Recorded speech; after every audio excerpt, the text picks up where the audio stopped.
ನಿಮ್ ಮನೆ ಹತ್ರ ಇರೋ ಪಾರ್ಕ್ ಅಲ್ಲಿ ಬುಕ್ ಬಿಟ್ ಬಂದಿದೀನಿ, ಅದನ್ನ ತಂದ್ಕೊಡು. ಯಾವ್ದೇ ಕಾರಣಕ್ಕೂ ತಗದ್ ನೋಡ್ಬೇಡ. ಸರಿ ದೊಡ್ಡಪ್ಪ, ಇವತ್ ಸಂಜೆ ಅಷ್ಟಲ್ಲಿ ಹುಡುಕ್ತೀನಿ. ಆ ಬುಕ್ ಫೋಟೋ ಕಳ್ಸಿದೀನಿ ನೋಡು.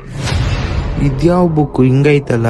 ಅಣ್ಣ ನಾನ್ ಇವತ್ ಸ್ಕೂಲ್ಗೆ ಹೋಗಲ್ಲ. ಯಾವಾಗ್ಲೂ ಸ್ಕೂಲ್ಗೆ ಹೋಗಲ್ಲ ಅಂತ ಹಠ ಮಾಡ್ತೀಯಾ? ನಿಂದ ಅಟೆಂಡೆನ್ಸ್ ಕಮ್ಮಿ ಐತಂತೆ, ಇವತ್ ಸ್ಕೂಲ್ಗೆ ಹೋಗ್ಲೇಬೇಕು. ಸರಿ ಅಣ್ಣ ಆಯ್ತು. ಇವತ್ತು ಅಮಾವಾಸ್ಯೆ, ಹುಷಾರಾಗಿ ಹೋಗಿ ಹುಷಾರಾಗ್ ಬಾ.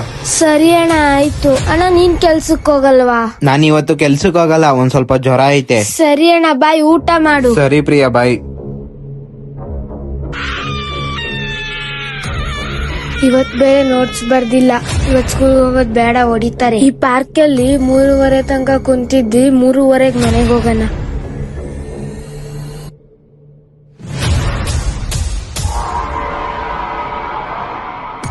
ಇವಾಗ ಹೆಂಗಿದ್ರು ಫ್ರೀ ಇದೀನಿ, ಪಾರ್ಕ್ ಹತ್ರ ಹೋಗ್ಬಿಟ್ಟು ದೊಡ್ಡಪ್ಪನ್ ಬುಕ್ ಕೊಡ್ತಾನ. ಉಫ್, ಸುಸ್ತಾಯ್ತು ಹೋಗಪ್ಪ ಇವೆಲ್ಲ ಆಡಿ. ದೊಡ್ಡಪ್ಪ, ಇವಾಗ ನೀನ್ ಹೇಳಿರೋ ಪಾರ್ಕ್ ಹತ್ರ ಬಂದೆ. ಇದೇನಿದು ಬುಕ್ಕು?